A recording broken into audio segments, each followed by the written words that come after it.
पिछले वर्ष इंदौर के लसूड़िया थाना क्षेत्र में हुई बंदूक की नोक पर डकैती का खुलासा करते हुए पुलिस ने 4 आरोपियों को गिरफ्तार कर लिया है। इन आरोपियों ने पूरे परिवार को बंधक बनाकर डकैती की घटना को अंजाम दिया था और लाखों रुपए का माल लेकर फरार हो गए थे। डकैती की सनसनीखेज घटना इंदौर के लसूड़िया थाना क्षेत्र में पिछले वर्ष हुई थी। यहाँ के रहने वाले परिवार को कुछ आरोपियों ने बंधक बनाकर लाखों रुपए के माल पर हाथ साफ किया था। परिवार को बंदूक की नोक पर रखकर पूरी डकैती की घटना को अंजाम दिया था। तब से पुलिस इन आरोपियों की तलाश कर रही थी। मुखबिर की सूचना के आधार पर पुलिस ने एक आरोपी को घेराबंदी कर पकड़ा, जिसने पूछताछ में अपने 3 अन्य साथियों के साथ मिलकर डकैती की घटना को अंजाम देना स्वीकार किया। पिछले वर्ष 2019 में एक बड़ी घटना हुई थी, जिसमें 2019 में 26 नवंबर को एक डकैती की घटना में कुछ हथियारबंद अपराधियों ने घर में घुस करके एक बड़ी लूटपाट की थी, एक बड़ी डकैती को अंजाम दिया था। और उस समय इस घटना से काफ़ी सनसनी भी मची थी, क्योंकि इसमें लगभग 6 आरोपी थे। अलग अलग जगहों पे उन्होंने पिस्टल का उपयोग किया, घर के लोगों को बंधक बनाया और घर में काफ़ी लूटपाट की। उसमें प्रथम दृष्टया ऐसी सूचना थी कि जिस व्यक्ति के यहाँ एक घटना हुई है संभवतः वो व्यक्ति हवाला से जुड़ा हुआ है। इस तरह की सूचना पर इस पूरी अपराधियों ने इस तरह की घटना को अंजाम दिया। पुलिस ने लगातार इस घटना को एक सनसनीखेज अपराध के रूप में चिन्हित किया। लगातार हमारी जो टीम थी, मुख्य तौर पर जो क्राइम ब्रांच की टीम थी, इसमें लगातार पिछले 4-5 महीनों से बड़ी मेहनत से इसमें काम कर रही थी।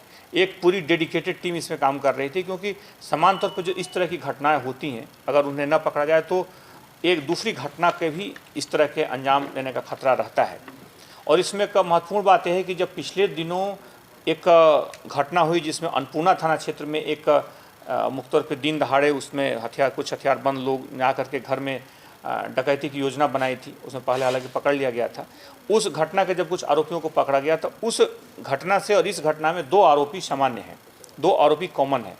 उसमें दोनों आरोपियों ने जो कि पहले पकड़े गए थे उनसे कुछ प्रारंभिक जानकारी मिली थी, लेकिन घटना का पूरा खुलासा नहीं हुआ था। लेकिन उनसे जो जानकारियों के आधार पर पुलिस ने लगातार पूछताछ जारी रखी और इस मामले का पूरी तरह से खुलासा हुआ है।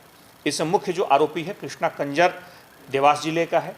उसके साथ साथ कुल 3 आरोपी, उसके 1 आरोपी और देवास का है, 2 आरोपी यहाँ इंदौर के हैं और 2 आरोपी पूर्व से ही जेल में हैं। पूर्व में अन्नपूर्णा में जो इस तरह की घटना हुई थी, अन्नपूर्णा में जो घर में घुस करके जो डकैती की एक घटना हुई थी, उस घटना के 2 आरोपी हैं इसमें कॉमन हैं, जिसमें एक गार्ड जो सिक्योरिटी गार्ड जो कि उस घटना में मुख्य तौर पे सूचना देने में सबसे आगे था और इस घटना के होने में कहीं ना कहीं केंद्रीय तौर पे उसके लिए जिम्मेदार था, वह व्यक्ति इस घटना में भी मुख्य तौर पे महत्वपूर्ण भूमिका में रहा है, मुख्य तौर पे जानकारियों को दिए जाने में। इसलिए बार बार पुलिस इस बात के लिए भी एडवाइजरी जारी करती है कि अगर हम किसी सिक्योरिटी गार्ड को रखते हैं, किसी व्यक्ति को रखते हैं, तो उसकी ठीक ढंग से तहकीकात कर लें और पुलिस को उसकी सूचना जरूर दें, ताकि पुलिस उसको तस्दीक कर ले, उसके बारे में सारी जानकारियां जुटा ले। क्योंकि कई बार घटना देने के बाद जब ऐसे आरोपी फरार हो जाते हैं तो पुलिस के पास उसकी बहुत सारी जानकारियाँ हमारे पास नहीं रहती हैं। बहरहाल इस पूरे घटनाक्रम का पटाक्षेप हो चुका है। इसमें लगभग 4 आरोपियों को यहाँ गिरफ्तार किया है पुलिस ने। लगभग इसमें पिस्टल भी जब्त हो गई है जो घटना में प्रयुक्त की गई थी।